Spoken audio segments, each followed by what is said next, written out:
Absolutely insane. It's not even real life. This doesn't feel like real life. After waking up in a dream world, going from slow mornings of cups of teas with the most incredible view, sun-soaked views, sipping smooth bloody whiskey. God, it were good.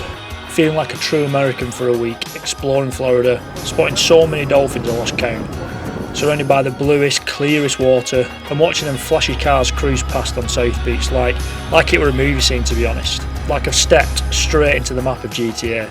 I'm so grateful to experience moments like this. It's hard to even put it into words of just how amazing and surreal it all feels. Incredible. This wasn't just any music week, but when you're filming DJs that you idolised growing up, and getting the chance to film people like deadmau5 and the Godfather himself, Steve Angello, it all just adds to this wild journey I'm on. Just me, my camera, and countless amount of hours behind my laptop, somehow turning into moments just like this.